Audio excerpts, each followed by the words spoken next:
Yo trabajaba de producción en el circo, en Argentina, específicamente en Buenos Aires. Carlos Villagrán era un tipo muy dedicado y le encantaba su trabajo, además se llevaba bien con la producción del circo. Cuando terminaba los shows, platicaba con él y hacíamos comentarios del show, sobre qué parte le gustaba más del show. El tiempo volaba cuando tenía charlas con él, se podría decir que era su mejor amigo, sin presumir mucho. Me contaba sobre su familia, tenía una hija recién nacida. Recuerdo cómo se le iluminaba la cara cada vez que hablaba de ella, hasta tenía fotos y me las mostraba. Pero lo entristecía el no saber nada de ella y de sus demás hijos. Yo le decía que no había nada de qué preocuparse si él les enviaba cartas o un mensaje de texto para hacerles saber que estaba bien sus hijos. Aceptó mi propuesta y empezó ese mismo día. Cada día le enviaba una carta y mensajes de texto a su esposa, ella le enviaba fotos de su hija, lo que más quería en el mundo. ¿Cómo no apreciarlo? Un hijo es de lo más bello que un humano puede recibir. Carlos me contaba que él iba a convenciones o eventos donde lo invitaban, me decía que lo habían invitado a Europa a una convención ya que la gente de allá en Europa ya sabía más o menos sobre la existencia de Carlos Villagrán. Después regresaría a México para terminar de escribir su libro de su autobiografía. Lo admiraba por ello, por los sueños que tenía para darle lo mejor a su familia. Era muy feliz, hasta que los problemas comenzaron. Mientras él hacía un show, dimos la primera pausa para darle un descanso a Carlos. En ese momento llamaron por teléfono y por el tono en el que Carlos contestaba, no parecía algo bueno. Al finalizar la llamada, le pregunté qué había pasado, él solo contestó que no había pasado nada. La pausa terminó, el show transcurrió con normalidad. Cuando terminamos de hacer el show, mi amigo se dirigió a un cuarto pequeño que había en el circo. Enfurecido, lo seguí para preguntarle una vez más qué había pasado. Tuvo una pelea con su esposa, ella le decía hasta cuándo iba a realizar el estúpido show del circo, él le respondió que tardaría un poco más de tiempo, su esposa contestó que nunca tenía tiempo para hablarle, que solo le importaba su show y no hablarle a ella, él intentó decir que constantemente mandaba cartas, pero ya habían colgado. Carlos estaba muy molesto. Desgraciadamente solo podía irme y dejarlo solo. Desde ese momento empezó a tener más y más problemas con su esposa. Cosa que afectó el ánimo de Carlos, ya no era simpático y energético como antes, ahora solo se encerraba en su cuarto. Pero ese era solo uno de los tantos problemas. En el 2025 habíamos empezado a hacer un nuevo show en el Mega Circus, en Perú. Todo había vuelto a la normalidad, Carlos estaba más contento, y todo su coraje se había esfumado. Pero fue por solo un momento. Un sábado por la tarde, estábamos Carlos y yo en su departamento charlando, cuando su teléfono suena, él contestó y se quedó callado. Su mirada comenzó a cambiar hasta que emite un grito leve y cuelga el teléfono. Se alteró demasiado, daba muchas vueltas alrededor de la sala. Volví a preguntarle qué le pasaba y respondió con un nudo en la garganta. Mi hija está muerta. Me sorprendí, no lo podía creer. ¿Y si es una broma? No, me llamaron del hospital preguntando por mí, al parecer, su hija había sufrido una fuerte pulmonía, no pudieron actuar a tiempo. Culpaba a su esposa, era lo único que hacía. Tuvo que viajar a México para declarar el cuerpo de su hija, quizás se trataba de otra persona. Pero no fue así, su hija estaba muerta. 2 semanas después Carlos volvió a Argentina nuevamente. Me alegraba que esté de nuevo aquí, pero su mirada era otra. Después del funeral de su hija, su esposa le pidió el divorcio, ella ya tenía una nueva vida con otro hombre, Carlos estaba destrozado. Después de unos instantes su cara cambió, como si nunca hubiera pasado de nada. Bueno, hay que comenzar de nuevo, contestó. Haces bien en pensar así, en el fondo, su mirada no me daba buena espina, solo le seguí la corriente. Ahí fue donde cambió completamente. Después que terminábamos el show, Carlos se iba al cuarto del show entusiasmado, como si tuviera algún plan o tramara algo, lo seguí para saber qué hacía pero siempre se encerraba solo.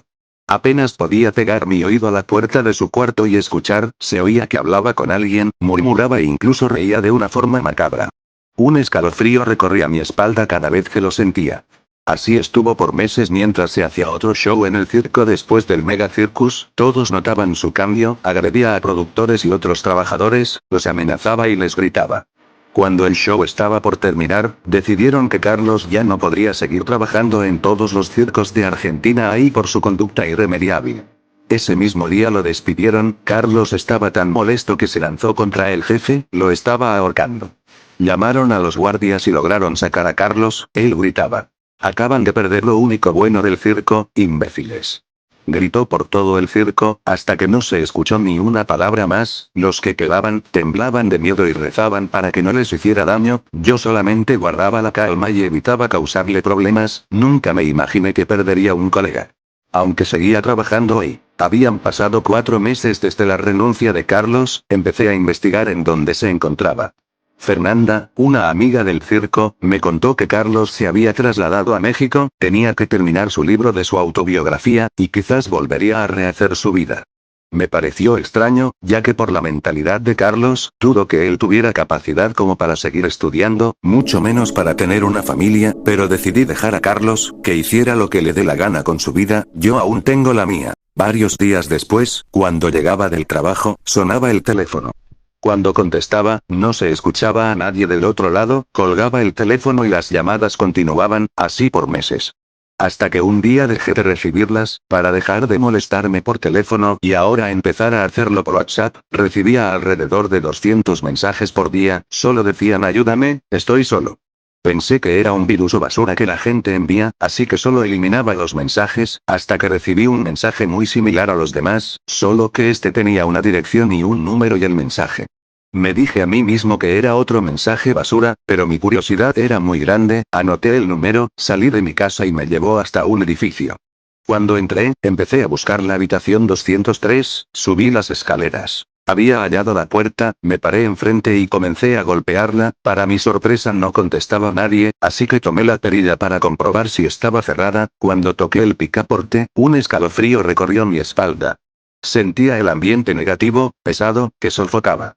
Di vuelta a la perilla fácilmente, lo que había detrás de la puerta era un departamento desordenado y sucio, era difícil caminar por la sala, había muchas cosas tiradas en el piso, además de un putrefacto olor a animal muerto que venía detrás de una puerta. La abrí lentamente, no podía creer lo que veía. El cadáver desnudo de una persona, me horroricé demasiado, me acerqué para ver quién era. Era Carlos Villagrán. Tenía una nota pegada en sus piernas. Sé que cometí errores, nunca debí comportarme de esa manera.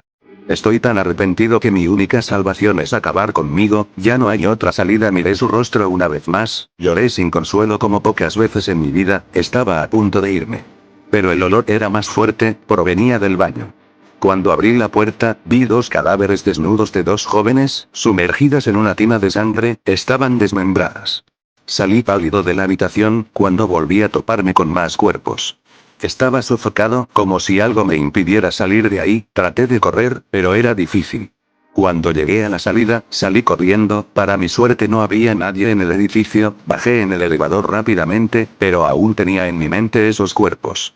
Empecé a escuchar risas que me alteraban más y más hasta que desperté. Estaba en el hospital, el doctor estaba en la habitación. ¿Qué pasó? Le pregunté. Un inquilino del departamento lo trajo porque lo halló en las escaleras desangrándose. Pronto te pasaremos a la sala de cuidados intensivos para monitorear tu avance. Debes descansar. Cerró la puerta, en ese momento apareció una silueta bastante familiar. Carlos Villagrán. ¿Cómo te encuentras? Me preguntó. Estoy bien, por suerte. ¿Cómo estás tú? Aún no me acostumbro a estar muerto. Ya te acostumbrarás. No pasó más de un mes. Me dieron de alta en el IMSS, y desde aquí en adelante, nunca más estuve solo.